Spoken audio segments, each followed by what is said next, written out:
It's the Pete Sousa Show. Sports, Pete. Nobody tells our stories better than our clients. The difference is stark.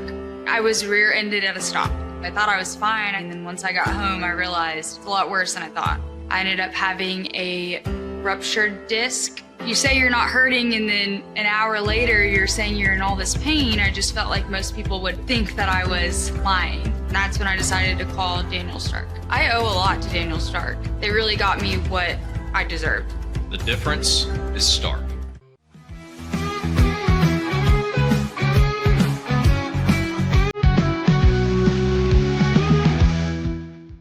We definitely love our relationship and love Extraco. It's been an amazing experience. They made the PPP process easier. They were reaching out to me saying, what can I do to help you?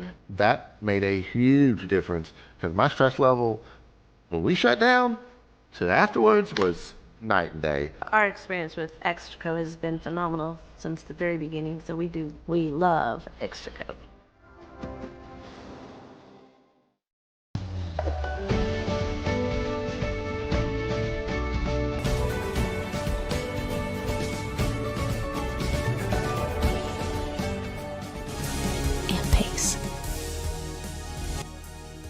With Ease US makes studio quality voiceovers for your videos online in over 149 languages and dialects. Never been easier to create professional grade videos and voiceovers. Try it today at easeus.com. That's EASEUS.com. Ease US. Hi, I'm Mitch, the co-founder of Cake, a sexual health and wellness company designed for today and designed for you. Yes, you. The entire product line can be found at hellocake.com, and it's also available in every Walmart near you.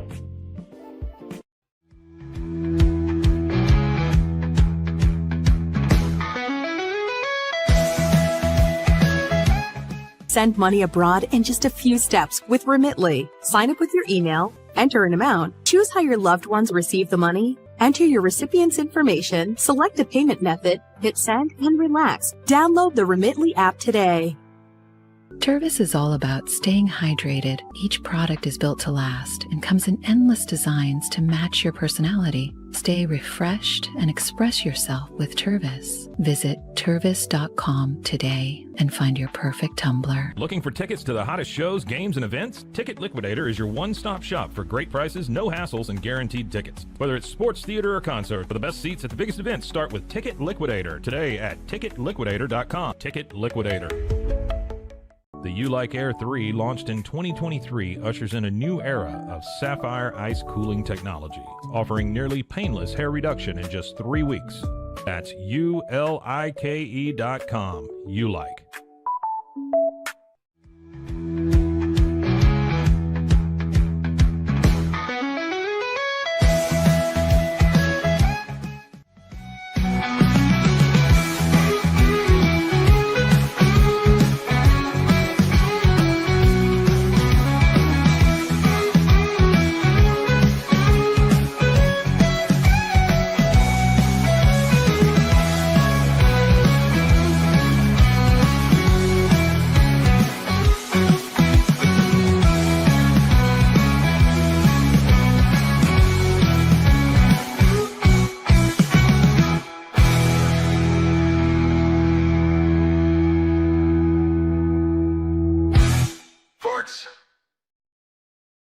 It is the Pete Sousa Show, and we are live here from the Alico building in Central Texas. And boy, I was telling Scotty, if you don't have a show that you could do for 5 hours today, you got a problem I can't solve. We are so rich with content and news to cover and react to in the sports world all over it.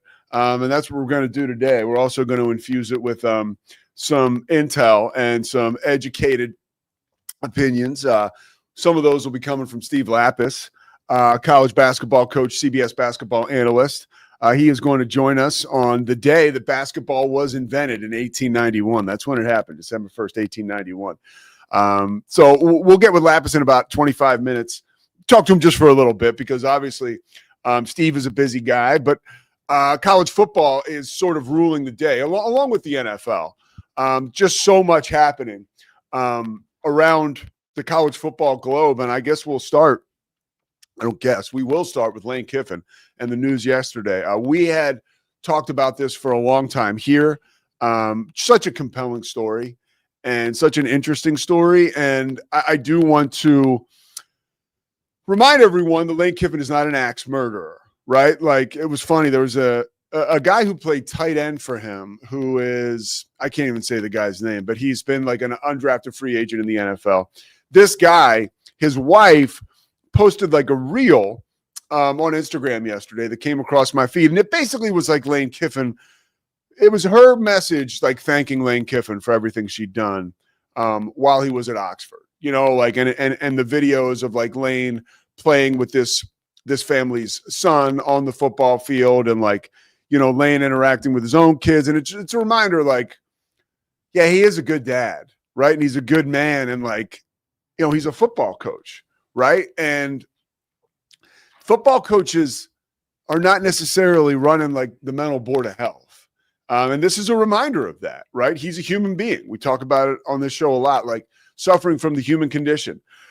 The problem with this whole situation is Lane Kiffin. I think like that is something that I don't want to stray from or act like that's not the reality of it, right? Like, Lane Kiffin could have stayed at Ole Miss. Like, he could have said, you know what, that job interests me. If you guys are so interested in Lane Kiffin as a head coach, you're going to have to wait until I'm done this run here at Ole Miss. And, you know, that the calendar, whatever, it didn't create a situation where that was conducive. Like, I want to talk a little bit about, you know, again, my reaction to this. You know, if he stays at Ole Miss, he makes $10 million a year, and he has a realistic opportunity of winning the national championship this year. He goes to LSU. He's going to make over $10 million a year and has the potential of having a team that can win the national championship. And I also understand Nick Saban said something real interesting, and I think this has a lot to do with his decision, truly. And we're seeing coaches now get out of college football and college basketball because of the cycle and the work in the transfer portal, right? There are a couple schools that are exempt from this. If you watch Texas A&M on Friday night, you know, one of the things that jumped out at me, and I've known this, but it was confirmation. Most of those guys that are on those teams have started their career with those teams.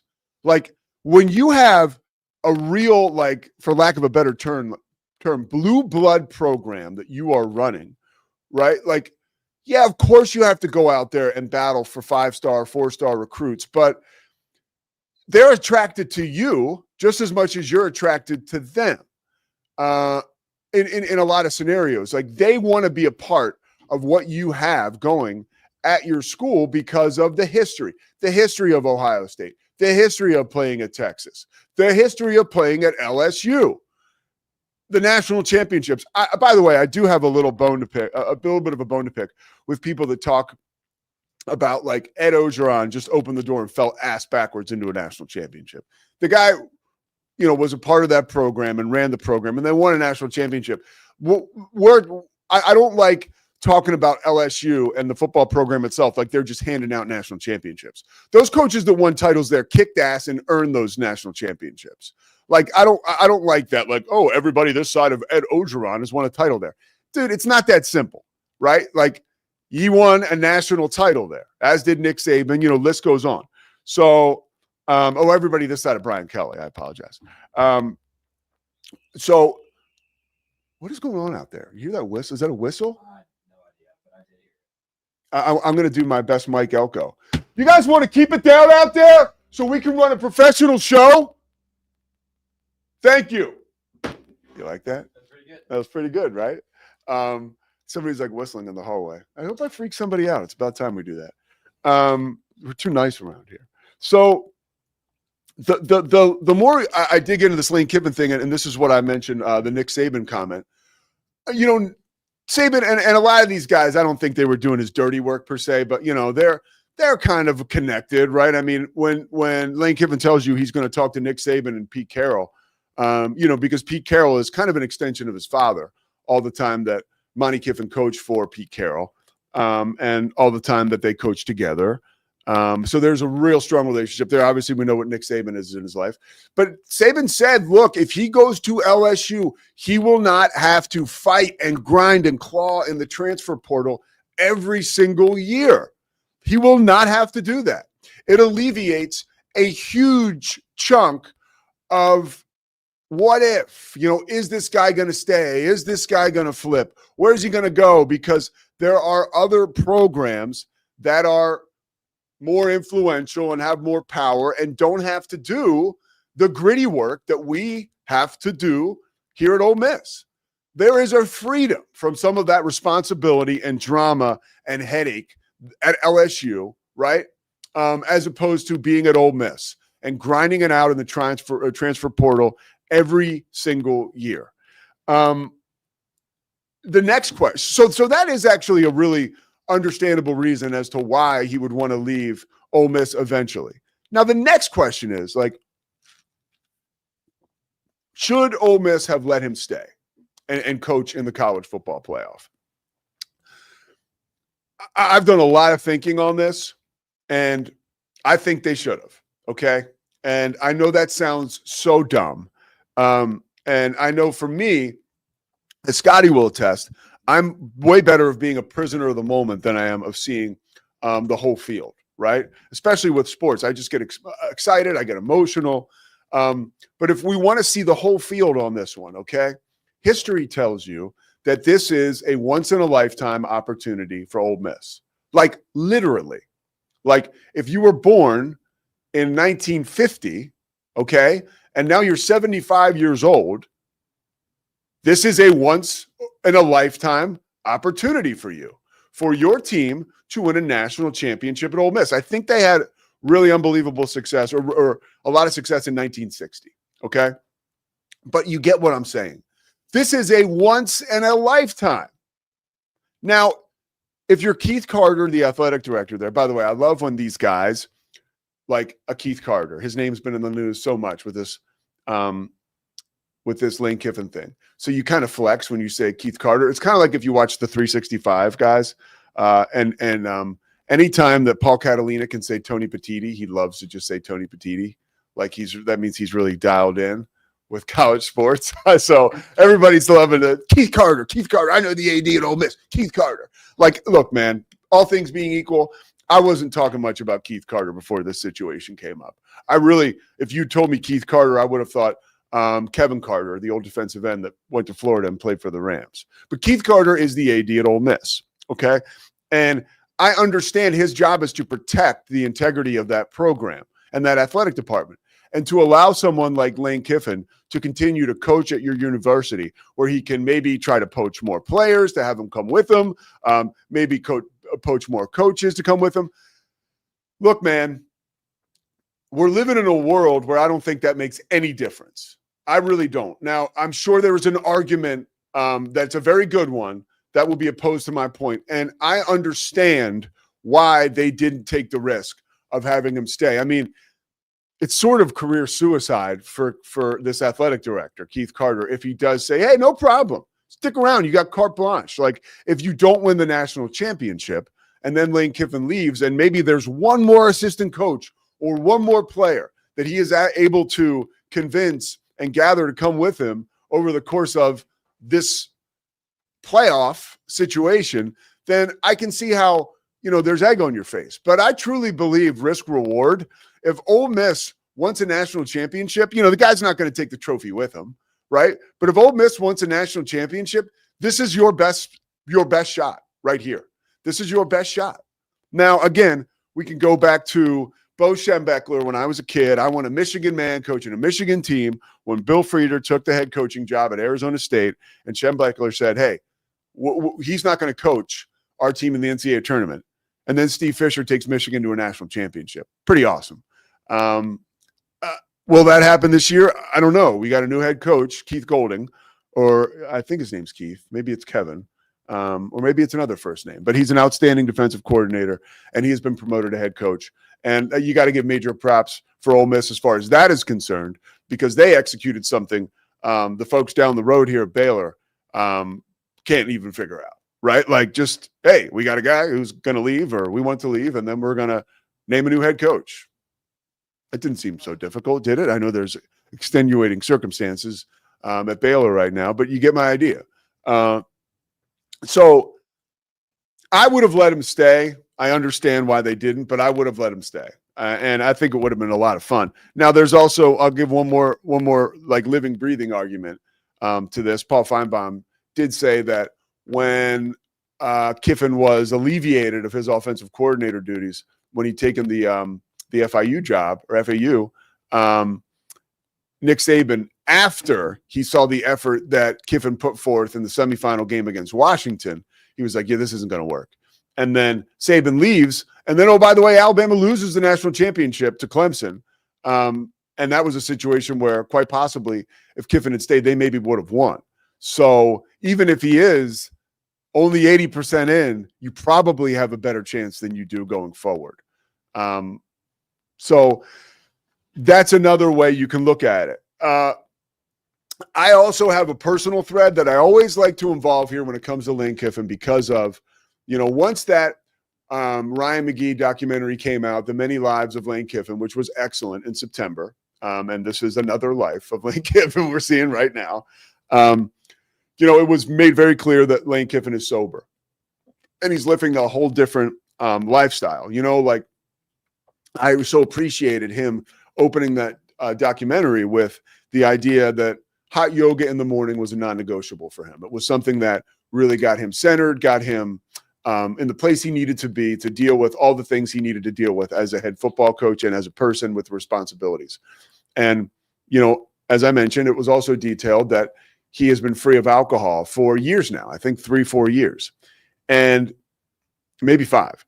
But I also know that if you are someone who drinks to the point where it's a real issue for you, you take that thing from your life.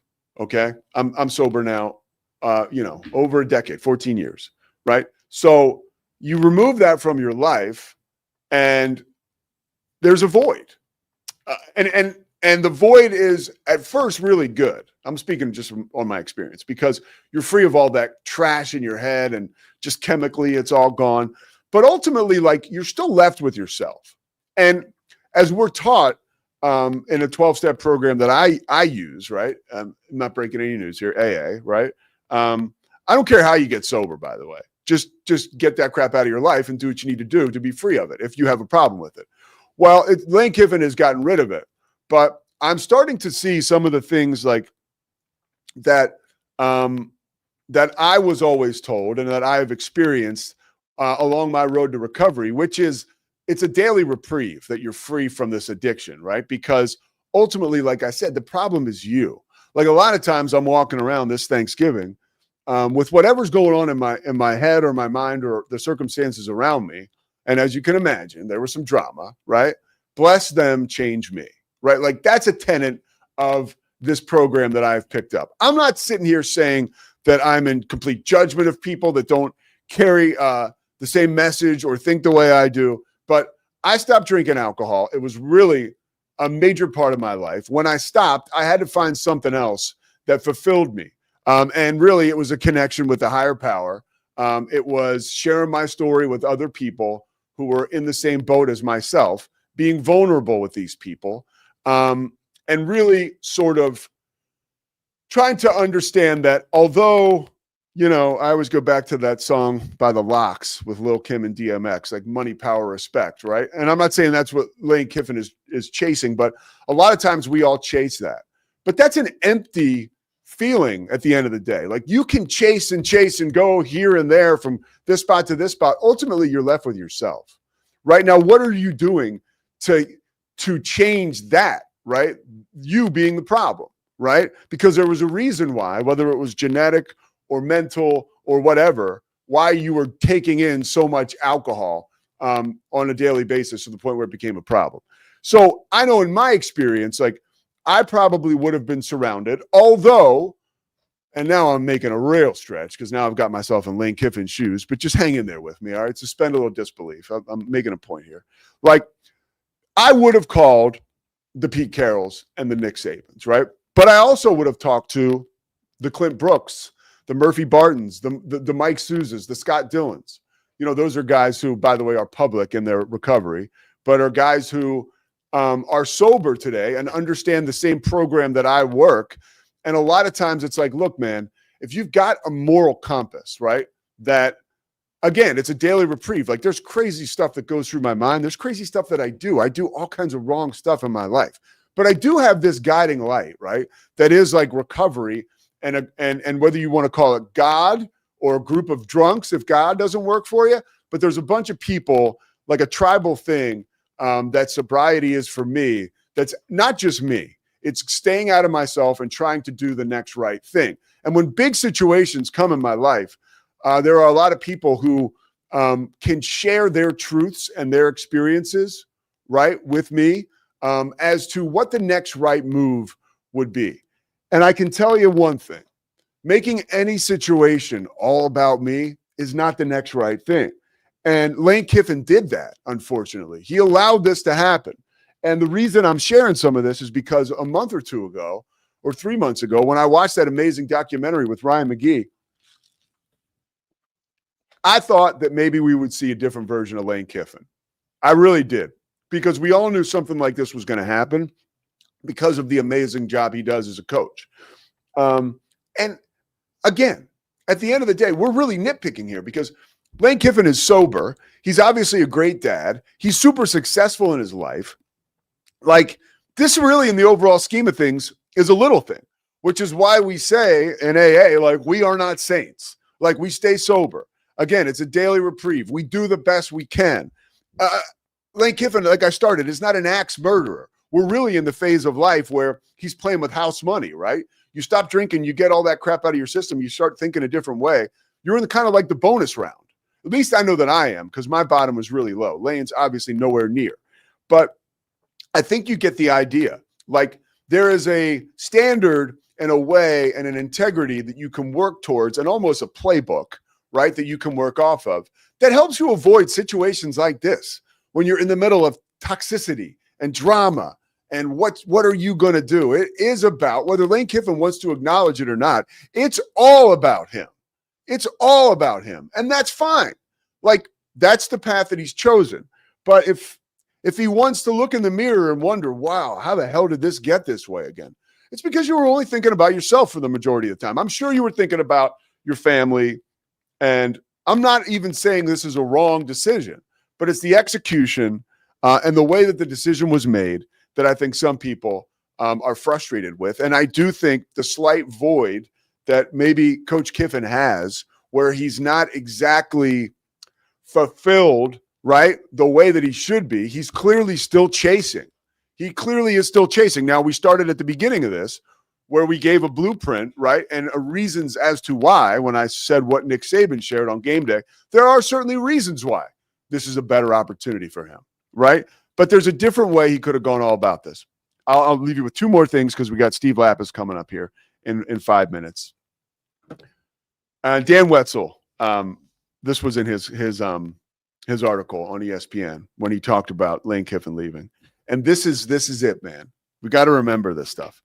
The quote was, and this is his words, it's not like he quoted somebody else, "A great coach doesn't have to be loyal or thoughtful or an example of how life should be lived." Like, we got to remember that. These dudes are just bumbling around life just like we are. You know, they're making mistakes just like we are. There's just a hell of a lot more attention on what they're doing because what they're doing is really interesting and people really care.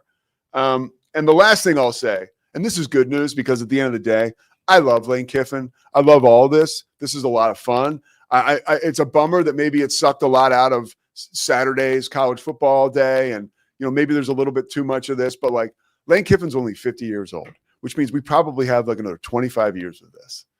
I mean, that's amazing, right? Like, he's just getting started, even though it feels like he's been at it for a long time.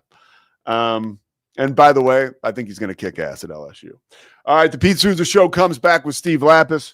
we will talk to Coach Lappas, obviously CBS Sports college basketball analyst, and one of the best, if not the best in the business. Somebody who I've been a huge fan of since I was knee-high to a grasshopper. Of course, I'll bring that up with him. But yeah, the Pete Sousa Show will be back after this. Oh, by the way, I didn't even mention Slovakics. Thank you for what you do. We'll be back after this. Serving Central Texas since 1889, TFNB Your Bank for Life takes pride in being more than a bank.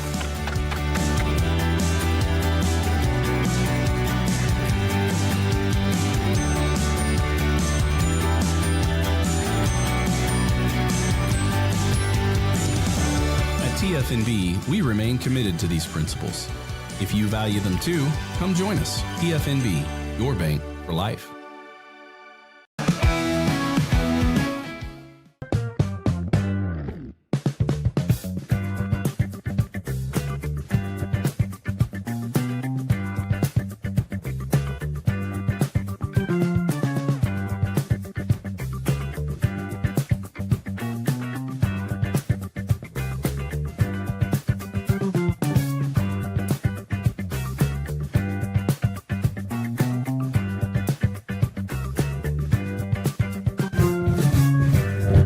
Bubble allows you to make it real and for it to actually work.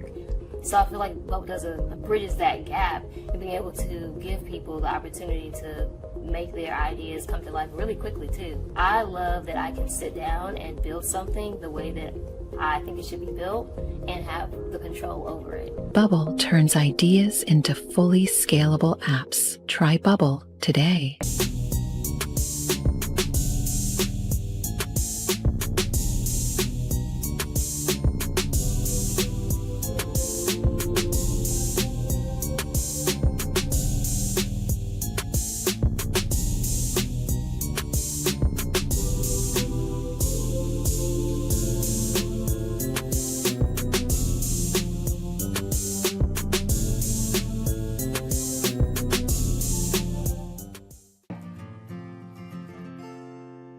Hi, I'm Jo from Face Theory. You're going to want to have a specific goal for your skincare routine. What do you want to achieve? Active ingredients are really strong, and if you're using too many at once, your skin can get overwhelmed. Don't overspend on products. Choose products that have scientific research behind them. At Face Theory, if you're not happy with a product, just say so, just give us a shout and we'll give you your money back, no problem. I know you're gonna love this Kodak Dot Plus printer. You guys just connect it to your smartphone and then you're gonna use the Kodak Photo Print app. It's going to print you a 4x6 photo. I am just in awe. I love how these turned out. Also, the printer comes with a free cartridge of 10 photo sheets. I can assure you, you are going to love this printer as much as my family has. You guys have to check it out for yourself.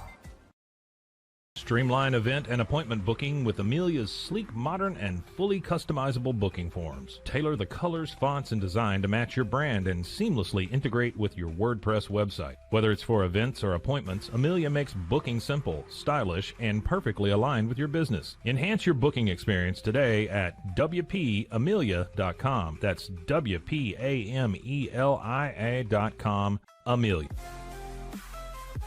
When you learn a language with Babbel, you start a journey that takes you further and further. Anytime and anywhere you wish. It's easy and fun. Broadens your horizons and keeps your brain fit. A journey into new thoughts, new cultures, new adventures. So what are you waiting for? Start your journey with Babbel now. Go to babbel.com or download the app. BadCreditLoans.com is a pioneering service provider that has carved a reputation in the financial industry for its dedication to helping individuals with bad credit secure loans. By making timely repayments, borrowers can gradually repair their credit history, thereby increasing their chances of securing better loan terms in the future. BadCreditLoans.com serves as a beacon of hope for those with bad credit. Simple, fast, and reliable loan application process. And its commitment to responsible borrowing makes it a trusted partner in the journey towards financial stability.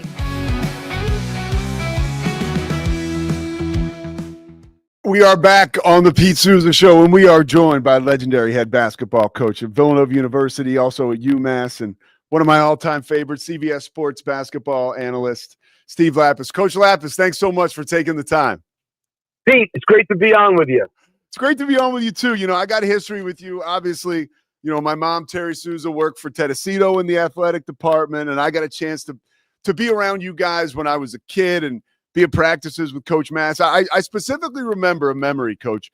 This is when you were a very young man, and I remember you doing a real kick-ass Barry Beckadam impression that had everybody laughing so hard. And I was like, wow, who is this young, charismatic coach from New York City who is just like captivates everybody in a room? And I come to find out, you know, that is the great Steve Lappas who I'm talking to right now. So, you know, you've been in my life for a while. I appreciate you taking the time. Well, yes, we've been family friends for a long, long time. There's no doubt, Pete. Yeah, I want to talk to you first. I mean, obviously, this is the birth of basketball, right? 134 years ago, December 1st, Dr. James Naismith creates the game that we love today. But I do want to start with a little bit of football with you, just to get your reaction. Nothing too deep, but I know this. I know that in 1995, when I was a Villanova super fan, after you won the Big East Conference Championship tournament, and we were getting ready to go to the NCAA tournament, ranked in like the top 10, and you said, "Hey guys, I'm gonna leave. I'm gonna take the job at Kansas." I think I would have stroked out at the age of like 17. So when you look at this calendar today and everything that happened with Lane Kiffin, how does someone like you, with your experience in college sports, react to it? You know, on the one hand, it's really disappointing. On the other hand, because of the calendar and with this portal stuff, and let's face it, you know, these kids got recruited to go to Ole Miss, but it's not like the old days where they were there 4 years and bula, this is my school. Let's face it, these kids are all getting paid. These kids, so I think everything has changed now where it is really, not that it wasn't always a business, but it really is a business. Now, do I feel bad for the team? No question. They worked all this time, and now they're going to be in the big playoff for the national championship, and now they're not going to have their coach. But you know what? It's a crazy business. Obviously, he views the LSU job as a job of a lifetime where you can win multiple national championships. So it's funny. I had an argument with my family the other day. They said, well, he should stay at Ole Miss. He could do it there. I said, yeah, you know, let's face it. Before 1999, nobody thought UConn was a plum job. But 5 championships later, it's definitely been viewed differently in basketball world. Maybe that could happen for Ole Miss with Lane Kiffin. Maybe not. Chances, much better at LSU. So I kind of go both ways on this, Pete. I'm not trying to, like, hedge on the fence, but I'm really on the fence. In one way, it's terrible what he did. In the other way, it's kind of understandable. Yeah, no, it's a thoughtful reaction, right, from somebody that's been in the business for a while. One more on this, and it kind of brings you back, it hits the rewind button. You had taken the job at Manhattan at this time, so you left Villanova, but the big story was heading into the, I think it was 89 tournament, or maybe it was 90. I think it was 89, when Steve Fisher is anointed or appointed head coach of Michigan because Bill Frieder took the Arizona State job. And, you know, Bo Schembechler, the famous press conference, I want a Michigan man coaching a Michigan team. As a young coach back then, what was your reaction to that? Because that was back in a different climate, and it was clear, like, wow, Schembechler means business, and then Michigan wins the title. But what were your thoughts about a situation like that back then when you had a ton of skin in the game? You know, my initial reaction was, why would Bill Frieder not wait like a couple weeks? You know what I mean? And he was going to Arizona State. Yeah. It's not like he was leaving Ole Miss for LSU. He's leaving Michigan, which is a prime job, to go to Arizona State. Why not wait? That's number one. I didn't blame Bo Schembechler for doing what he did, because even in this case, if you're the athletic director at Ole Miss, you can't let him coach in that game. First of all, there's a good chance he's going to be trying to take some of your guys to LSU. You know, the whole portal, it's like, one thing about this, it's not like changing accounting firms. You know what I mean? Once you switch your jersey, you are completely out. And really, he needed to be complete. But I'll tell you one funny story about Bill Frieder. So that was one of the first Final Fours, Pete, that I attended. So I'm on the bus going to the semifinals. You know, the NABC had a bus to take the coaches to the thing. who's sitting across from me? Bill Frieder is sitting on the same bus with me. I'm like, this guy's supposed to be coaching today. And I didn't know him at that point. He's supposed to be coaching today. He's sitting on the same bus with Steve Lappas, the head coach of Manhattan College. I was like, this is unbelievable. No small talk there, huh? No. I want to take you what? The thing is, what? He couldn't take a taxi or he couldn't take a limousine? He's got to be on the NABC bus. Well, let's jump now into the college basketball season. And we've already seen, it's funny. There's what a rich time to be a sports fan. I mean, it was almost had your head on a swivel. All the great college basketball and college football and NFL football over the holiday weekend. What has jumped out to you early in this college basketball season that has been unique, just as a storyline or something that you have been surprised by so far? Because you don't have to look hard to find dudes playing elite basketball already. Yeah, I don't know.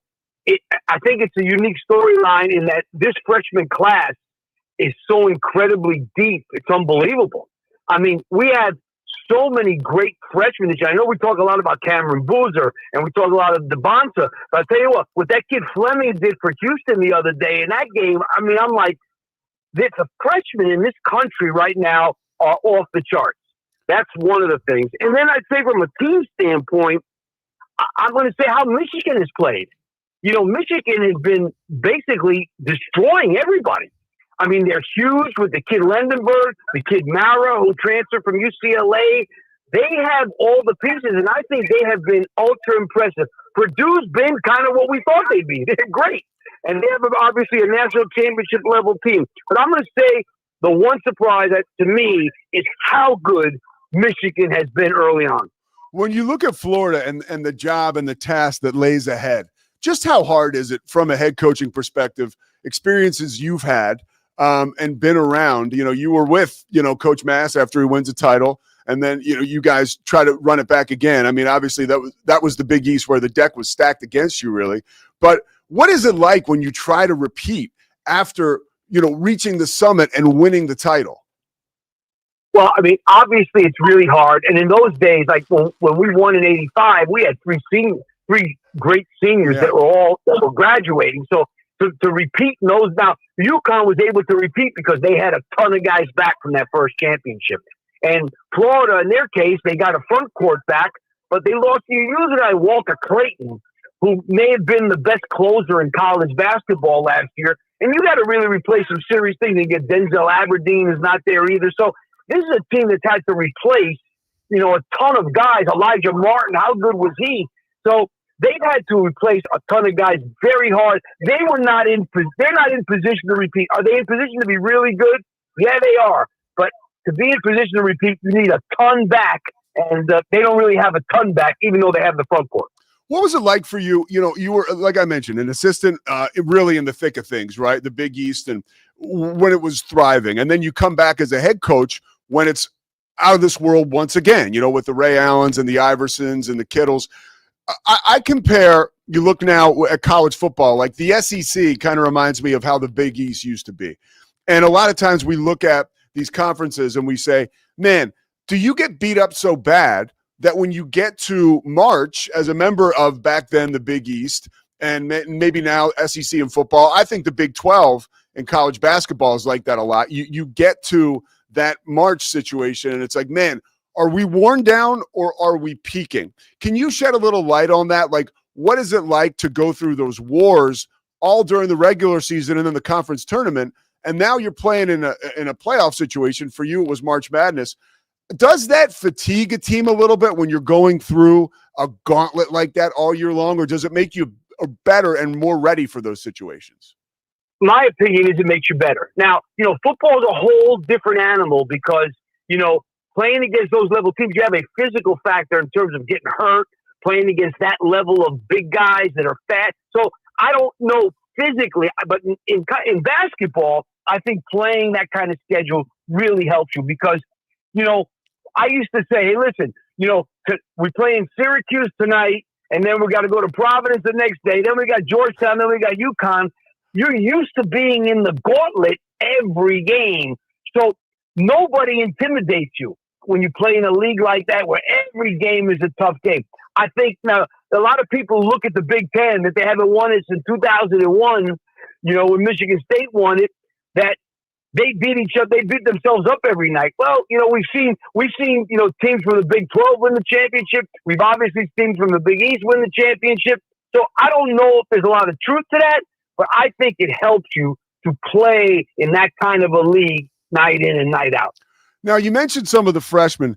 Is there a player this year that has been playing college basketball that you really had your eyes on last year and noticed, like, this guy could be a household name? Is there somebody this year that has been playing college ball, but you expect maybe they're in a new situation or with a new coach or a new geographical location at a different school that you think could be a breakout star this year? Well, I think the kid Fears at Michigan State has made a huge step, and they've been one of the surprises early on. You look at the schedule Michigan State has played and them being undefeated so far, and Fears has made a tremendous leap from his freshman to his sophomore year, which is what you would expect. So I think that's one guy who has really come on the scene really hard in his second year there. And then, I was very impressed, not in the same way the other day with watching UConn. The freshman that they have, Demery, who was hurt all year, now he's back. The kid Mullins back, McDonald's All-American. They have the kind of depth that they had a couple of years ago to win the championship. So I look at those kind of guys like Fears. I think he's the one guy that has made a huge step from last year to this year. Hey, what's it like when you get like a blue chip 5-star freshman and there's expectation that comes with that? Like whether you're Kevin Young with AJ DeBonsa and the list goes on, right? How do you manage that situation when you have a superstar freshman on your roster and there's just so much expectation that comes with that? I mean, I was in that situation having Tim Thomas, Yes, that's right. Patterson, New Jersey. And Tim was a great kid, but he was one of the best incoming freshmen in college basketball. And we had a veteran team. We had Jason Lawson and Chuck Cornegay and Alvin Williams were seniors. So balancing that was always something that I had to think about. Like, the reporters come in, they wanted to talk to Tim Thomas. Well, these guys accomplished a lot of things too. So, you always were concerned about that balance. Now, let me tell you this. They were all great kids.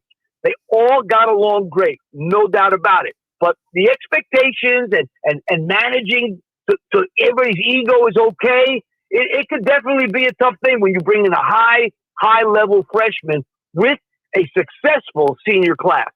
When you look at, we're in Big 12 country. I'm actually I'm calling Seton Hall and Kansas State this weekend with your buddy Tim Welsh. Any message I can pass? Any message I can pass along to him? Yeah, tell him I said hello, and tell him I used to hate coming to Providence to play him. You got it. When you look at the Big 12 though as a conference this year, anything jump out at you that has you paying attention even before the season starts? Like I always look at Kelvin Sampson, and it seems like, Coach, he has taught the rest of the Big 12 conference, or at least has raised the bar, and maybe all of college basketball on defense, right? Like I guess let me ask you about that. How important is a guy like Kelvin Sampson and Houston and the defense that is being played in that conference becoming almost contagious around the country? It's been pretty cool to watch.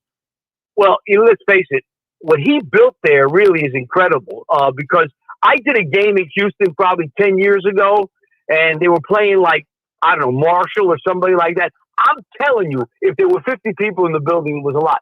I came back to CBS and said, guys, we got to be careful about doing games here. It doesn't look good. Yeah. And now, look what he's done. I'm telling you, that's how bad it was.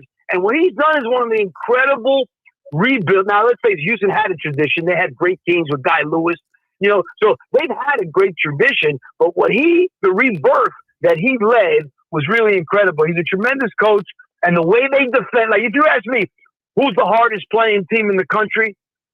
I think Houston is the hardest playing team in the country day in, day out. And there is no better compliment you can give a coach than his team plays harder than everybody else. There's some other ones. Rick Barnes' team plays really hard, and Bill Self's teams historically play really. There's a bunch of them. Don't get me Danny Hurley, but I think you think about play for play in and play out. I'm picking Houston in that regard. Last question for you, Coach. This has been awesome. You coached Rod Strickland in high school. Is that right? I did. So you coached Strickland, and you had you just were a mainline dialed into that New York City recruiting area, right? And you were an amazing coach, obviously, but an amazing recruiter too. Did those guys, the Steve Lappases in 1984 that could go into New York City and get the best players, do those guys even exist anymore? Or is it all agents and AAU guys?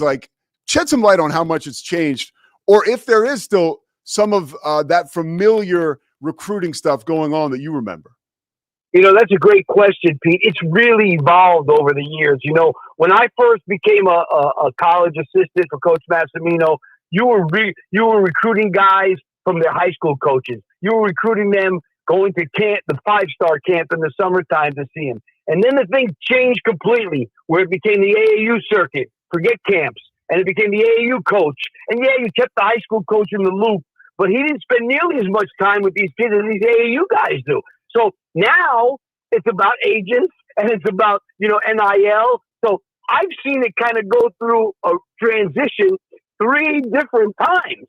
And, the one we're in now, let's face it, I don't want to say that it doesn't help a guy if he's a great recruiter, but if you're a great recruiter and you have the highest price for a kid, you got a good chance. But I think the price comes first. Hey, Coach Lappas, I can't thank you enough for taking the time, man. Have a great season. We look forward to maybe running you down here later in January or February, but thank you so much for taking the time. We really appreciate it. Thanks, Pete. Make sure you say hi to the family for me. You got it. I will. Coach Steve Lappas. All right, Pete. All right, there he goes. One of the best in the business.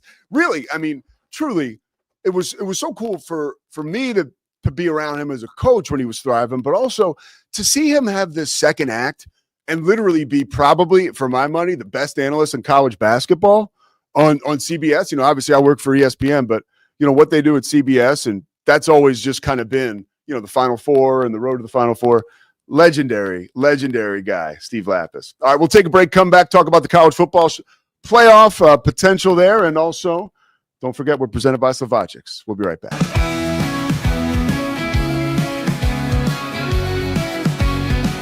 It doesn't matter if your investment budget is small or big. All you need is Benzinga Pro and its powerful news alerts, price tracking, and portfolio monitoring. Subscribe now, and we'll skyrocket your portfolio today.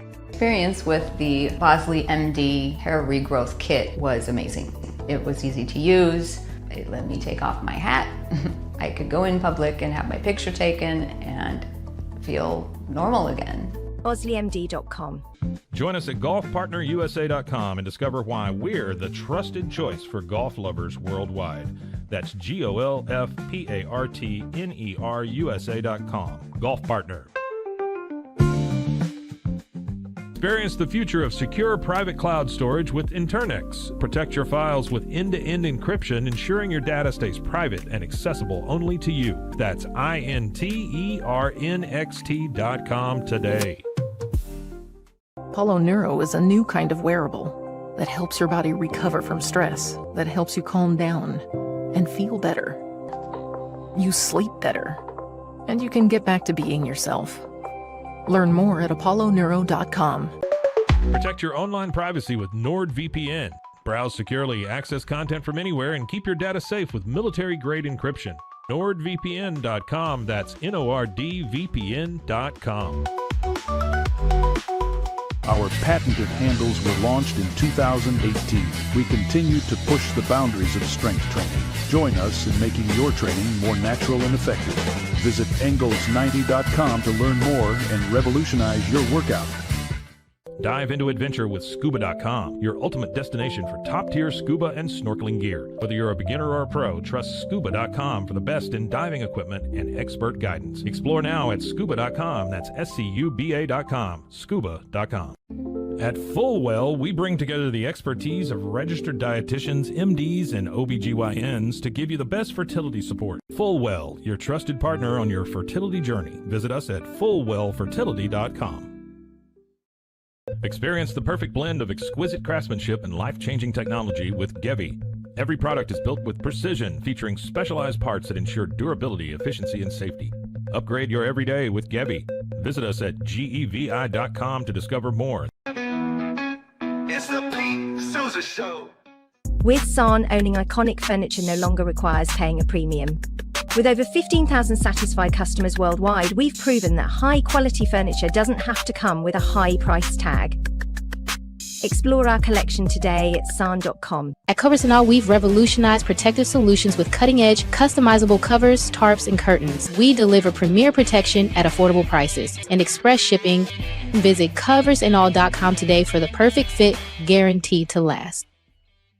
Relax with Hemp Delicious. Organically grown hemp, massively blended with delicious organic herbs, responsibly sourced for their holistic benefits. Each sip offers calming, antioxidant-rich wellness. Brewed just for you. Sip the calm with Hemp Delicious.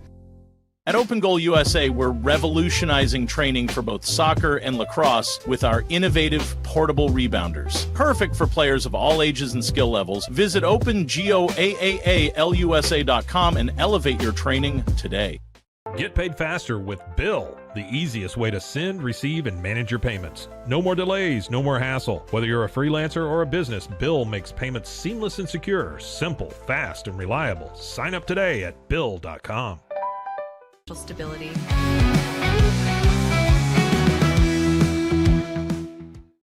Thank you so much to Steve Lappas. That was an absolute blast. And you like how I almost committed him to coming on again. Chris Visser. Making that happen, and hopefully we can make it happen again.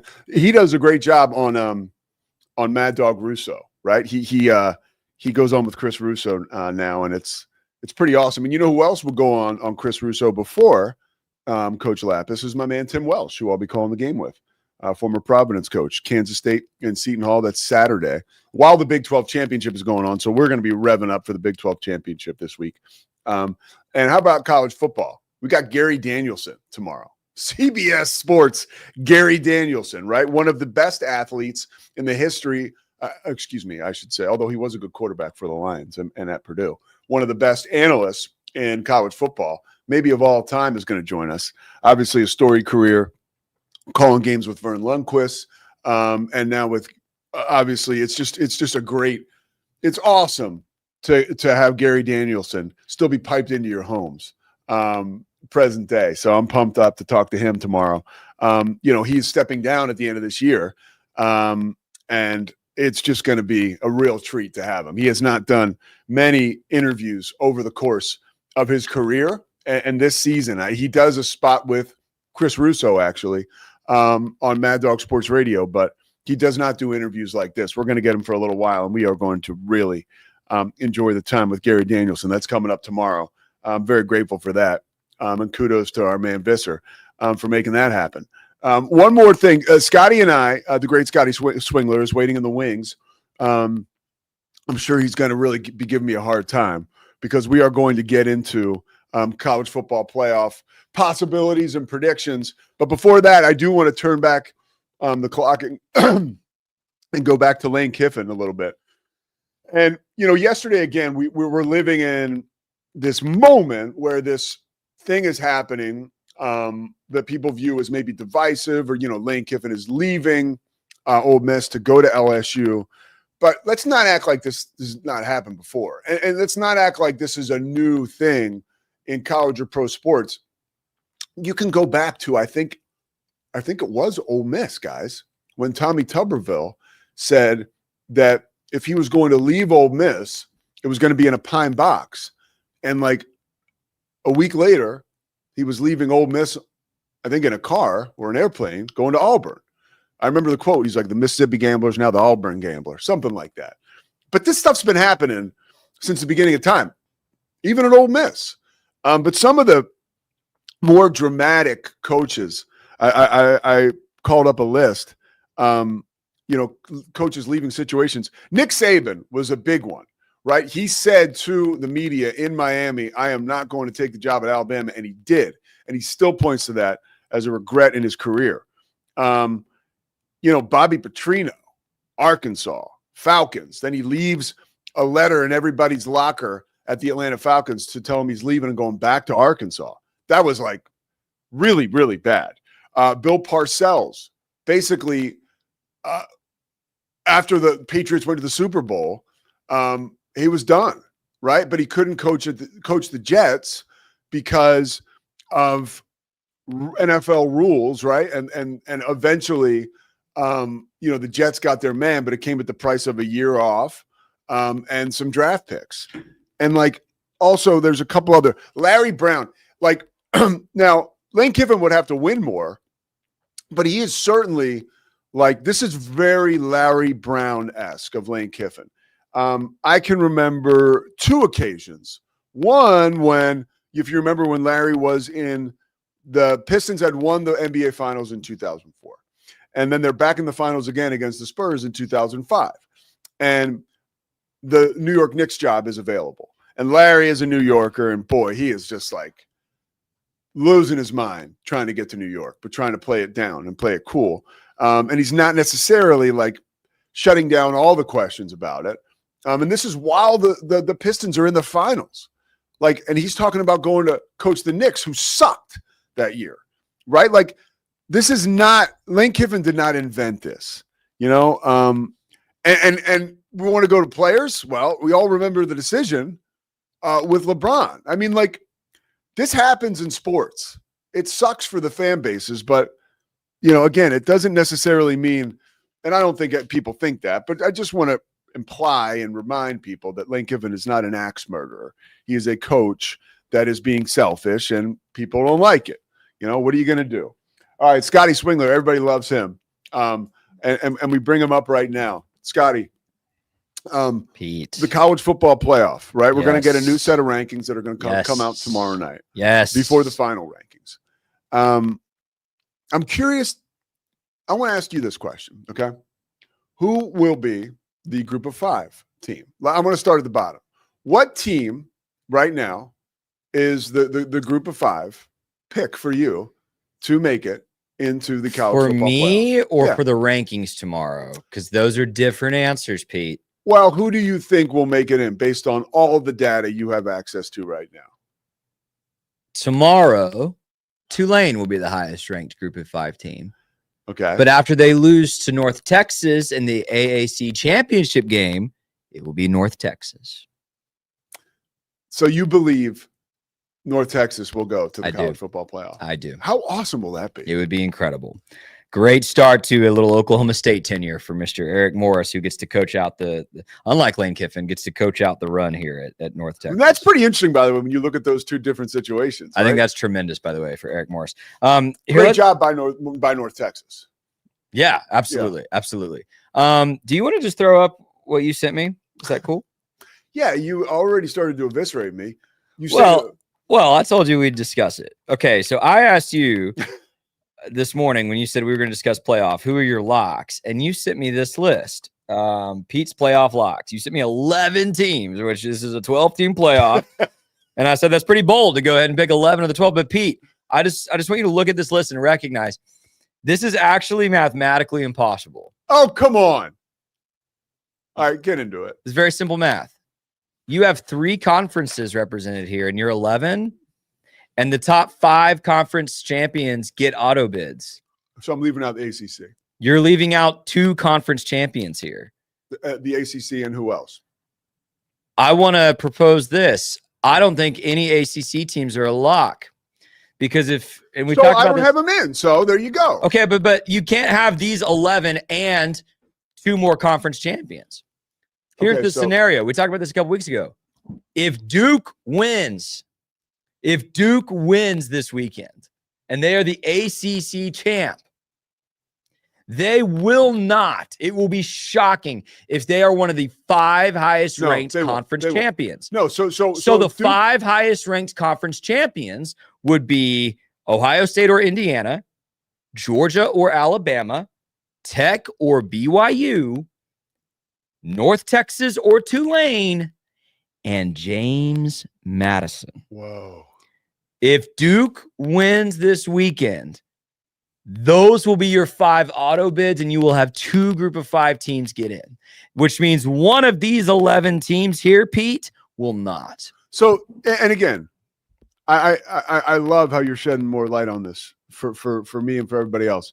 Are we living in a world now where we're going to go ahead and say it's how likely is it that the ACC doesn't get a team in? If Virginia wins that game, I think it's easy to propel them from 16 or 15, wherever they end up this week, to 12 and put Virginia in. Okay. Virginia would, I think, because Virginia would then be. I'm looking at the line for that game because I want to just Virginia. If Virginia wins, they will be one of the 5 highest ranked conference champs, right? They're going to be ranked above Tulane. They're only a 3.5 point favorite. They're going to be ranked above Tulane or UNT. They're going to be ranked above James Madison. So the easy scenario for the ACC is here. I'm gonna pull your graphic down while we talk this out, but I want to show you mine in a second. Oh yeah, let's do it. The easiest scenario for the ACC is Virginia wins. They would get in as an auto bid, and then North Texas Tulane winner gets in as an auto bid, and that settles it. You're done. If Duke wins, which I really hope happens. If Duke, right, I want the chaos scenario. If Duke wins, there's 2 options. Either, actually, here, let me throw up your teams again because this will be helpful. So if Duke wins, UNT and JMU will be ranked higher than Duke. So knock one of these teams on your list out for those 2. That would get 12. Then the question becomes, does Miami squeeze in as a representative for the ACC with an at-large bid, in which case another one of these teams on this list would have to get knocked out? If it were me, Pete, I don't want a team that couldn't even make their conference championship game getting in for the worst conference, the worst Power 4 conference in football. That would be weird to me. But I understand why this might just heighten the intensity of the Miami versus Notre Dame conversation. When you have the same record, Notre Dame does not have a lot of quality wins, and they lost head-to-head to Miami. They would both be 10-2. They're both not playing this weekend. Don't get me started on Notre Dame, dude. Dude, they're the biggest frauds in this graphic, don't you think? If you look at Notre Dame's schedule, I did this last week because I was like, it's almost like when you like dive back into your ex's like Instagram like posts. Like, it was not healthy for me to do this because I just don't like Notre Dame.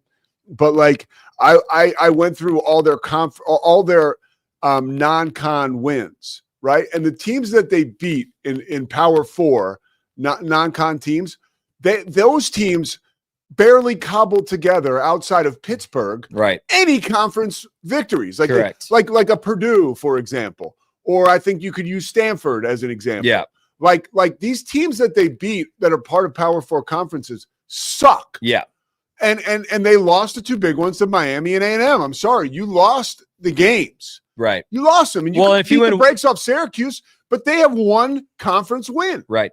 Yeah. No. Miami's resume, Notre Dame's resume amongst this group is weak. I also think, though, that's, by the way, the only thing that Shahan says that kind of drives me, kind of makes me a little, it kind of breaks my brain a little, because Shahan is one of those analytics folks who will get away from the actual head-to-heads if there's at all space between, you know what I mean? Like, well, if the gap's wide enough, those guys love to go, okay, listen, forget the head-to-head. I'm going to tell you the 3 teams on your list here that I think their resumes are very underwhelming.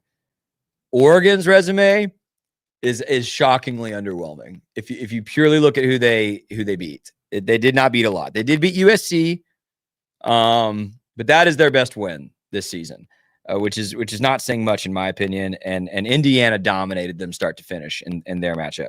Oklahoma's resume, Pete, is a weird one for me. That's a weird one. Yeah. And I struggle with the SEC bias. Boy, did they escape against LSU? They did. They escaped. They did. LSU gave them that game. They did. And I struggle with this SEC bias that gives us 5 teams here on your list. Let me show you my locks real quick, Pete. Please. And this is mathematically possible. Dude, that's just... So look, we agree on 8 of them. We agree on 8 of them. I totally whiffed on that. We agree on 8 of them. I think Ohio State, Indiana are in regardless of who wins that game, right? I think Alabama, Georgia are in regardless of who wins that game. I think Texas Tech is in, win or lose on Saturday. UNT is a 2.5 point favorite. I think Ole Miss is in regardless. I think Oregon is in regardless. I think A&M is in regardless. They have good resumes, and they're not going to lose this weekend. I think UNT beats Tulane. That will be Tulane. It's going to be the winner of UNT Tulane. Yeah. I'm picking UNT. I really hope it's UNT. That winner gets in. So this leaves 3 spots that I'm going to say are question marks. And they will go to The question is, can BYU get in even if they lose?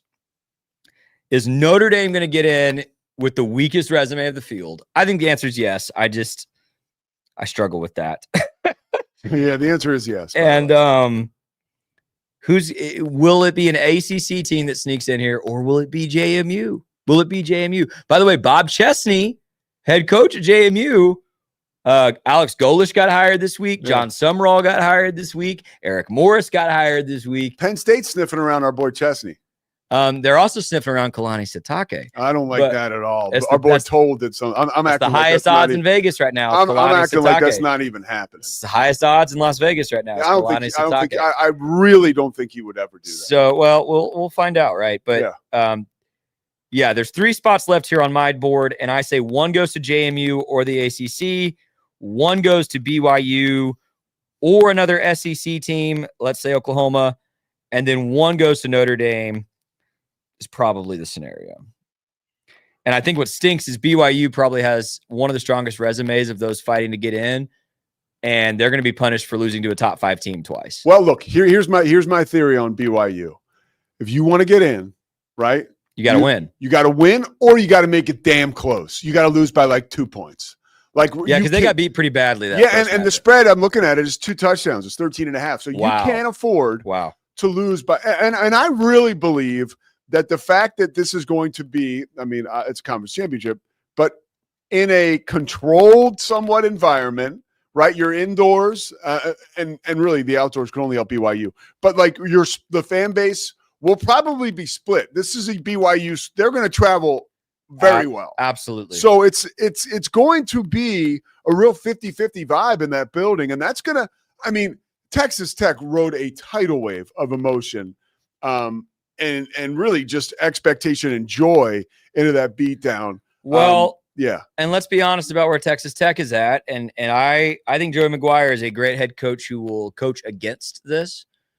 But Texas Tech's in a place where they got to be feeling themselves, Pete. Oh, yeah. At this point, they are a top 5 team. Yeah. They are a lock. If they lose this game, they are still going to get in with an at-large bid to the college football playoff. I think most people believe that. Jacob Rodriguez, I will be shocked if he's not invited to New York for the Heisman ceremony. Yeah. Texas Tech feels kind of untouchable right now, especially in the Big 12. They're also going to walk into this game going, we beat the brakes off them once, right? Whereas BYU is going to come in hungry, desperate. They know their only guarantee into this postseason is a win Saturday. They're going to be determined to prove something. I think there might be a mental edge there, even if it's just for half the first quarter, where Tech is like, woo! They feel like they've done something, and BYU is kind of more locked in of like, we've got one more big step to accomplish here today. Yeah. I don't know if that will be enough to give BYU a victory, but I wouldn't be surprised if like BYU jumps out to like a 10-0 lead, just because they're going to come in, I think, way more desperate. And, you put a cougar in a cage and make it desperate, and it can be pretty dangerous. All right, that's great. I love your wording there. Let's get the latest on the Sitake situation. Because I saw last night Drake Toll was on a real roll on this, and we love Drake Toll. So here's my take on it, because you mentioned, you're right, he is at the top of the board, right? I mean, why in the world are you going to put a guy who is so tailor-made, like part of the reason that Kalani Sitake and BYU experience success together is because they were made for one another. It truly is like, and it goes back to the conversations I've had, whether it's been Spencer Linton from BYU TV, whether it's been Greg Wrubell, who is BYU's play-by-play guy for football and basketball, whether it's been Shahan on this show. The list goes on, man. David Pollack. Everybody talks about that we have talked to on this show, how perfect Kalani is for BYU. And I don't think he's perfect at all for Penn State. I don't. I mean, that's kind of my neck of the woods. I know the vibe up there. Penn State is more, and I know they wouldn't hire this guy, but Penn State is more like Brian Kelly than Kalani Sitake. And it remains to be seen what Penn State will do. it is a little concerning with all the head coaching hires that we saw at big universities over the course of the weekend that the Penn State domino has yet to fall. That makes you think there could be something cooking there. I find it damn near impossible to believe that he could leave BYU. And truth be told, as you know, this hit me last night. We have an Inside the 12. It's an hour show we're doing on Wednesday, and it goes on ESPN. It's a big show. And you know, we're gonna have Shahan Jayaraja, college football insider from CBS and Heisman Trophy voter. He's gonna be with us on that show the whole time. It's gonna be me, Taylor McCarg, and Shahan. And like, it's probably not the place to ask him. I mean, we're going to interview Kalani Sitake. For me to ask Kalani Sitake about Penn State in that environment on a show that's the Big 12 is behind, I would have to have balls the size of church bells. In fact, I think I'd have to be insane. But it's certainly something we will kick around on a production call. But like, I almost am moved to ask the question just so he can say no, because I would imagine that would be his answer. I mean, this is a guy who, it just doesn't make any sense, man. What's your thoughts on this, Scotty? Like the fit for Kalani Sitake at Penn State. I think the reason that like the Bear Bachmeier thing has worked, the reason last year worked with Jake Retzlaff, I think the reason that nobody thinks about BYU and they're so good is because Kalani Sitake was born to coach there. And I think that's why they're having the success they're having. Is that something he could package and bring to Happy Valley? Yeah, I think so. I mean, I hear what you're saying, and I need to clarify. I know less about this than you or any of the guys you just named. So I feel like this is one of the topics you brought me in for that my knowledge is fairly limited. Yeah. But yeah, dude, I think fit really matters, Pete. But I think I just believe when you're a great college football coach, you can probably do it anywhere. Yeah. Urban Meyer replicated his success from Utah to Florida to Ohio State. Obviously, Nick Saban won a natty at LSU and replicated the success at Alabama. And I know I just named like the two best college football coaches of the last 25 years. But I just think when you're great, you can be great anywhere. And I think I've become convinced this season more than ever that Kalani Sitake is great. Like, he is a great head coach. And I definitely think whereas James Franklin was often criticized for not winning the big one with a lot of talent, what we've seen from Kalani Sitake this season and in other seasons, but really this season, is his ability to win close games, often with perceived less talent. And I'd be interested to see how he could, because at Penn State, let's be honest, like, you get up there and get to work, you can get some top 5 recruiting classes. Oh, yeah, you can get a top 5 portal class without blinking. Like that's a school that attracts the very best of college football. And so what could Kalani do if he had that level of talent? I think it'd be special, man. I think he'd be in the playoff. I think he could do a lot. And, you know, I hear what you're saying about the fit and the culture and the vibes and there's a faith thing there, right? But for the same reason, I'll call her out because she's in the room. Lizzie asked me last night, like, I don't understand why Lane Kiffin would go to LSU and he could go win a national championship this year with Ole Miss. And you could stay at Ole Miss for 30 years and they're never going to run you out of town. And it's like, that's true. That's true. I'll tell you exactly why he left. Because he's a dad and they're offering him way more money. And I didn't understand that until I was a dad. And if someone offered me millions of dollars more to go coach somewhere else, I would do it too. And it wouldn't be about me. It'd be about my kids. And so, you know, I don't know where Kalani's values are, where his head is at. I think he's a great man. But if Penn State comes in and can pay you $4 million more a year to go be at Penn State, sometimes, like, he could look at his BYU career at this point and say, I've done a lot of great things here at BYU. Yeah. And now I can go pursue the top of the mountain over there. Like, that wouldn't surprise me. It won't surprise me if he stays either. Yeah. To be clear, it won't surprise me if he stays. But it makes sense. Like, I think it makes sense. All right, we're going to take a quick break and come back. We just may have more on this topic. The Pete Sousa Show. Let me say that again. The Pete Sousa Show is presented by Slovacics. Don't forget about Socorro Family Ford, Daniel Stark Injury Lawyers, First National Bank of Central Texas, and Crawford Austin Properties either. We'll be right back after that. With a focus on performance, design, and customer service, we're here to help you work smarter, not harder. Join us on our journey to simplify your world. Visit acasis.com today. That's ACASIS.com today. Designed to elevate the off-road experience, enabling adventurers to conquer any terrain. For 50 years, you've trusted us on your toughest recoveries, to your most breathtaking destinations, and in countless unforgettable memories. We offer fast shipping, exceptional customer support, and furniture solutions that stand up to high traffic environment. Elevate your space with BizChair's vast selection of stylish, reliable, and cost-effective furniture. Visit us today at bizchair.com to transform your business. But boy, it looked effortless. Man, watch this. Layups, floaters, threes. He was like an unsolvable equation. I was born like this. His resilience, his strength, his belief, adversity never stood a chance. Know your power. VivoSun's mission is to empower growers with stylish and effective products, making indoor growing accessible and enjoyable for everyone. Visit vivosun.com today and get started making growing plants and vegetables easy and automatic. whypersonalloans.com. Request a loan anytime. Our partners can offer loans up to $35,000 with varying rates and terms. Review your loan offer with no obligation and decide what works for you. Visit personalloans.com today. So all you have to do is tap your Popple to the back of someone's phone like that, and they instantly get your social media and contact info right on the screen. They don't need an app or a Popple to receive your info. So get your Popple today and start impressing everyone you meet. Make it pop. Is your Mac running slow? Mac Booster 8 is your all-in-one solution to clean up 20 types of junk files. Get your Mac running like new again with Mac Booster 8. Visit macboost.net today. It's the Pete Sousa Show.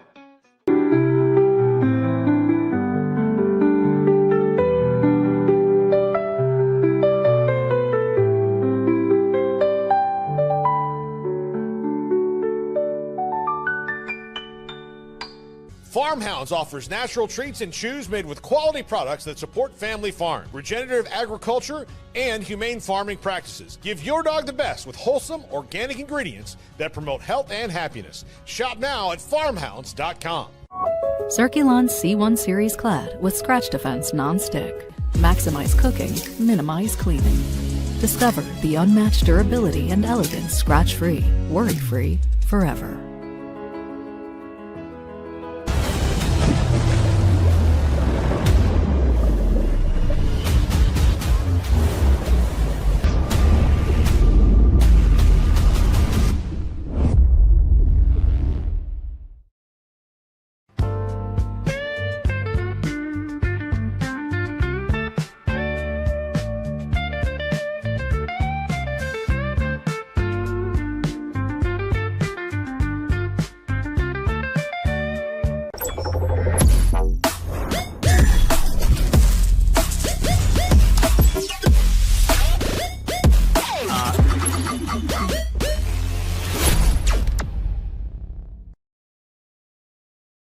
I am obsessed with helping business owners increase their traffic and turn it into profit through the power of Pinterest marketing. It's this amazing platform where people are looking for ideas, inspiration. They have a problem and they're actively looking for a solution. Stability.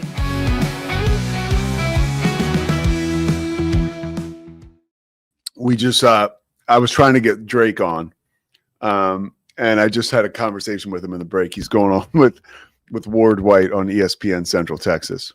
So he's booked. And so maybe we'll have him on tomorrow. I think we will have him on tomorrow, like later in the show, as this thing cooks up. I want to get his take on this Satake thing. But we'll just have him on later in the show. He's no way. I mean, when you got Gary Danielson, even Drake Toll has to take a back seat. Again, we'll have Gary Danielson from CBS Sports tomorrow in an extremely rare appearance for him to be interviewed on the air, especially in his last season as he comes down the stretch. Speaking of coming down the stretch, a lot of people would have hoped, I do have to save like 9 minutes for this, at least before we go, about Baylor football. So I'm going to be completely transparent with you guys. I was headed back to Waco Saturday, like afternoon.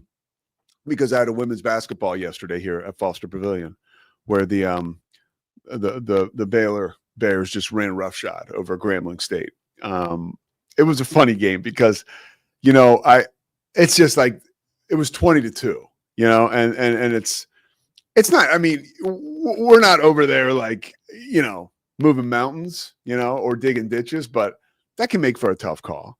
And I did it with Jordan Lewis, who's outstanding. So we had some fun with it, but I was driving back for that game on Saturday, and I had whatever football it was, on my phone out of view, watching CBS. They were doing their studio show. Whatever game I was watching had ended, and they started to give highlights on the Baylor game, which, by the way, I had just I'd kind of removed myself from that. It's been painful, right? For fans, for me, somebody who cares. I want them to win very badly. And, it was the Godfather. Just when I thought I was out, they pulled me back in because the guys on CBS are like, first of all, it's funny to get a national reaction. They're like, man, Dave, whatchamacallit, is talking. The guy who I love, who was the coach at Colorado and Washington. Help me out, Scotty. Blonde hair guy, quarterback at UCLA. Come on, Scotty. He's on every morning on Sirius, the morning ride. That's not an excuse, Scotty. Hold on, I'm gonna get it right now. I'm gonna be so pissed when I see his name.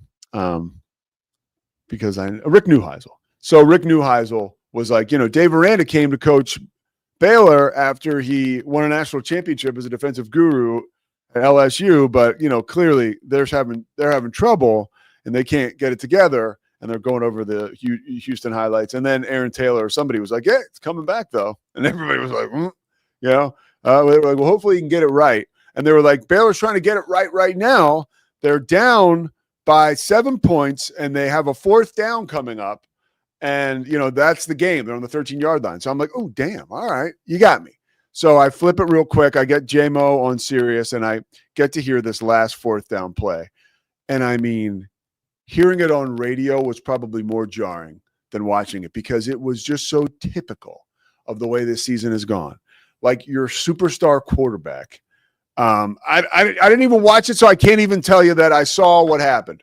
All I know is J-Mo did his description was enough. Your quarterback drops back to pass, he gets sacked, throws the ball away. It's just like a disaster of a final effort. And then, as much as the game is over, it's actually not, because you got 3 timeouts, and they can't keep him from getting a 1st down. And it's like, and it was a Connor Wegman like BS run. First of all, J-Mo, who's doing his job, buries the lead that these guys get 8 yards on 2nd down or whatever it was. I'm like, I can't believe. So he's like, oh, it's 3rd and 2. I'm like, 3rd and 2? You didn't tell us they got 8 yards. I know you didn't want to emphasize how crappy that was. And then 3rd and 2, then they get the 1st down and it's over. And it was just such a kick in the balls. I'm just like, man. And I truly, for Baylor fans, and I'm not saying you always want to see the team get as much money and publicity, but it was time, dude. Let's just end this. Really, it was we don't have to deal with, because I know Dave means well and he has the best of intentions, but I just think we're all done listening to him at the podium after some of these losses, and I hope that the page is turned and we get really knocked on our ass with some great surprise next year. And I think that's totally possible. I really do. I'm not counting this program out or this coach out, but after the game, or even it felt like during the game, and then you have all these guys who are part of this top 30 recruiting class. They're flipping on you, dude. And Scotty, let's see if we can get your thoughts on this as we end this season. I too feel like we've been kind of, let's just move on, right? Yeah, it's Cam Carr season now. Yeah, it is in Cam Waco. Carr season. It is. But yeah, what were your reaction to the guys flipping? And do you think I mean, is this recruiting class salvageable? I guess that's no. Okay. No, I'm sorry. When 2 flip and you drop from 27 to, I believe, 54, 56, somewhere in there in the rankings, One more is going to flip. I'm kind of surprised it didn't happen yesterday. It will happen today. Jordan Clay from San Antonio likely to flip to Washington. Okay. He was arguably the other guy that could have been the highest ranked in this class, along with Jamarian Carlton. So you're going to lose your top 3 recruits. Your recruiting class is not going to be ranked in the 60s rather than in the 20s. You're done. You're done. And I hate to be a cynic about it, Pete, but they're going to put lipstick on a pig and talk about all these portal kids they're going to go get. And I'm sure there's going to be a couple of really exciting players that come take their shot at Baylor from the portal. But it's really disappointing when well, first of all, that game, as you so well described, perfectly encapsulated what Baylor has done all season long. Yeah. In a losing effort. The only redeeming quality that we've talked about when it comes to Dave Aranda for the past 8 weeks, it's not like this is a Linda Livingstone letter thing, even though she mentioned it, is, man, they're doing something right on that recruiting trail. Turns out, Pete, kids want to play at a school where they have a chance to win. And when you don't even reach bowl eligibility and you retain that head coach, by the way, not reaching bowl eligibility 2 of the last 3 seasons, not just this year. Yeah. I don't blame any kid that wants to go to Texas or Michigan instead. And everyone's coming at me when I've kind of expressed this and said, well, it's about the money. I call BS on that.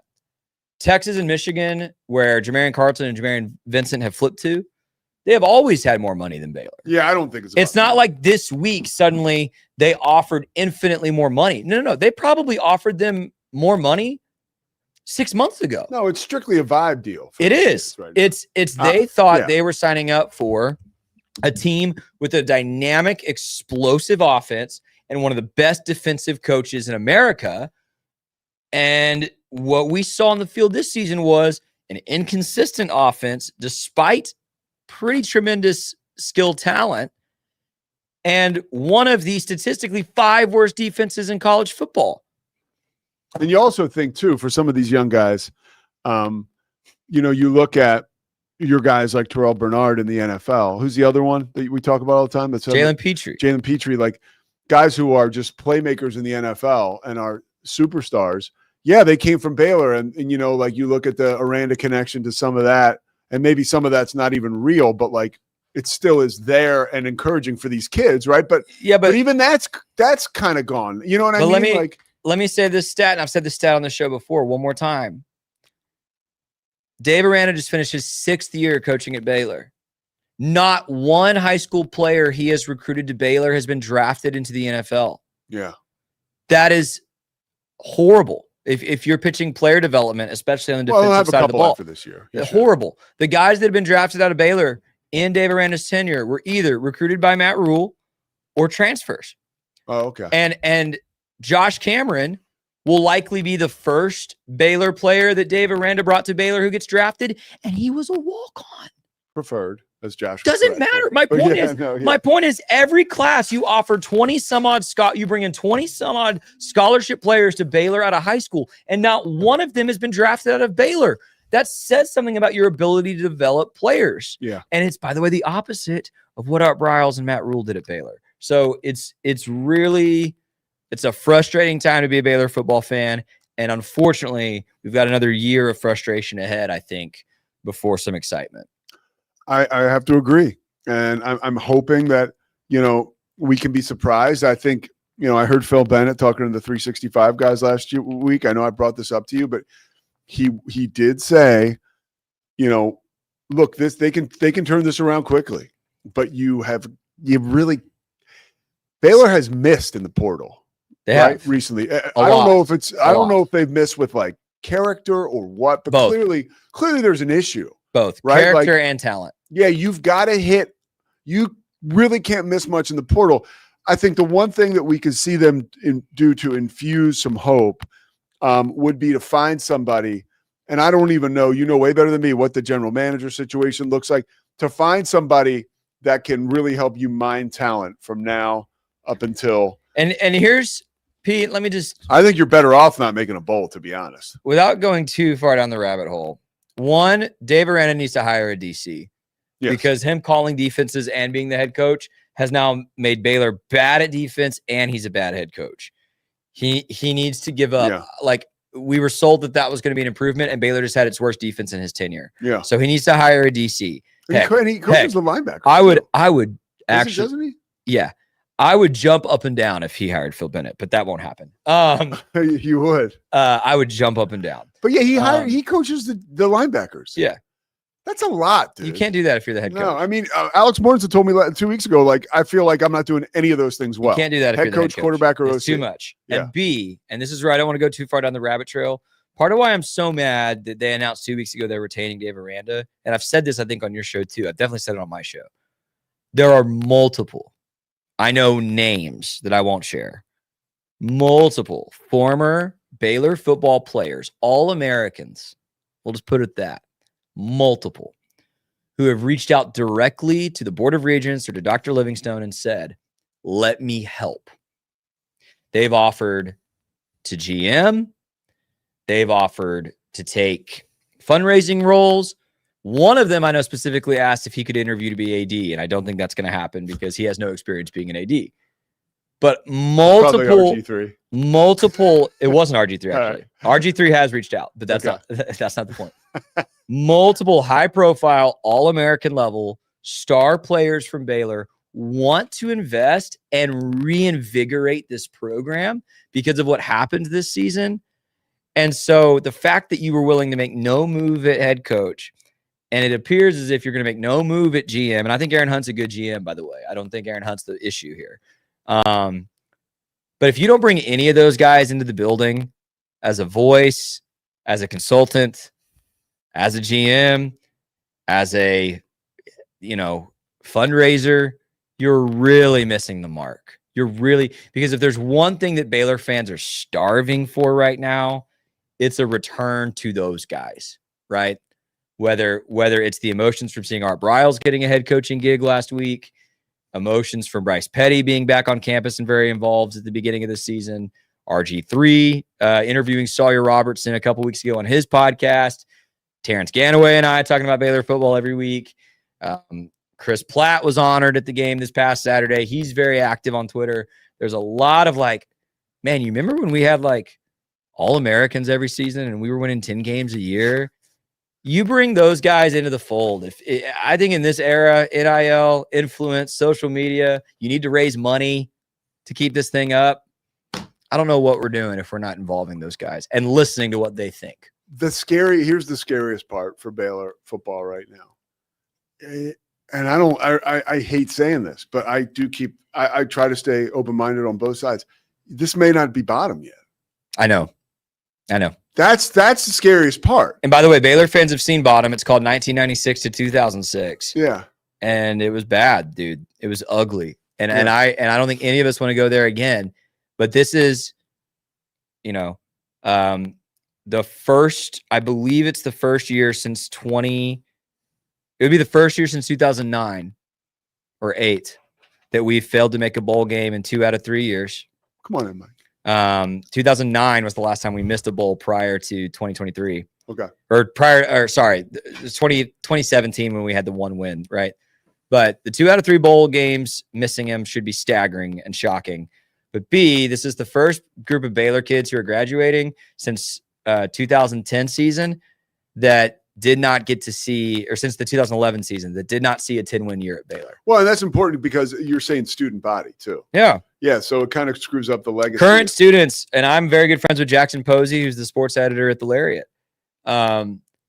They can't wrap their brains around the fact that a lot of us saw multiple 10-win seasons in our time at Baylor. That was very much just not a possibility, but the thing. Yeah. And that's the state of the program, man. That's where we're at. So all right. And more on this conversation, I can imagine today with Matt Mosley. Absolutely. And Scotty Swingler, where Mosley is Mosley's, by the way, red hot right now. When you think about all the things going on in Mosley world, first of all, he was talking after Jerry Jones and the Cowboys won on Thanksgiving. One of my favorite Mosley moments. And there's actually video of this.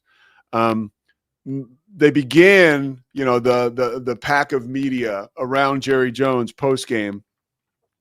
They start, and you see Mosley's behind Jerry doing his thing where he transcribes and he looks at the ceiling. Initially, he has no sunglasses on, right?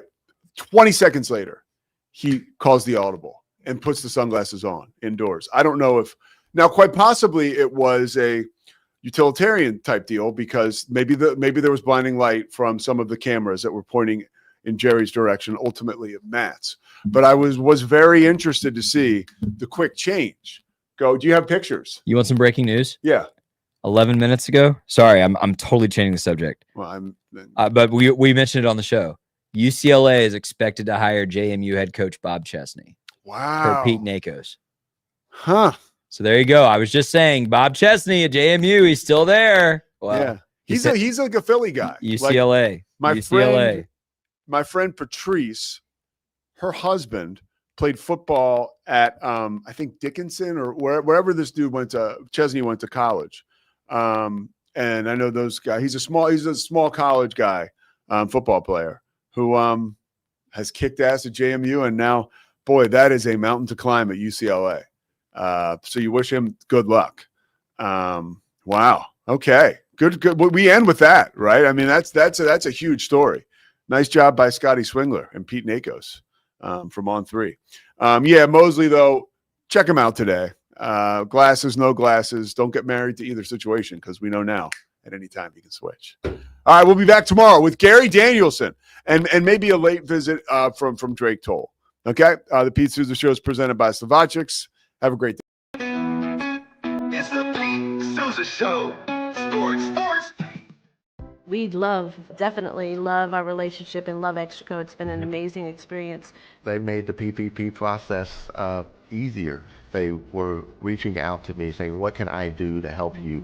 That made a huge difference because my stress level, when we shut down, to afterwards was night and day. Our experience with Extraco has been phenomenal since the very beginning, so we love Extraco. Show. Sports.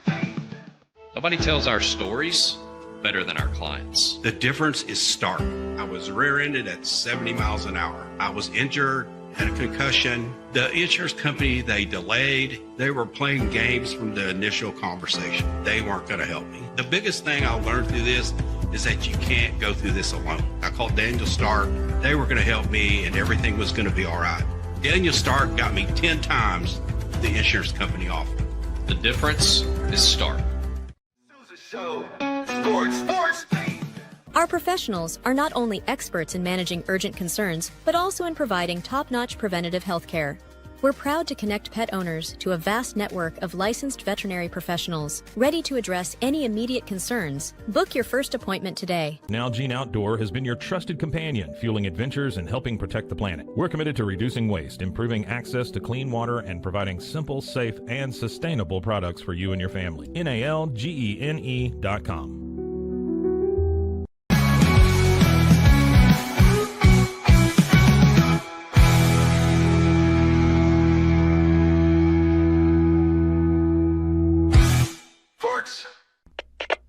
We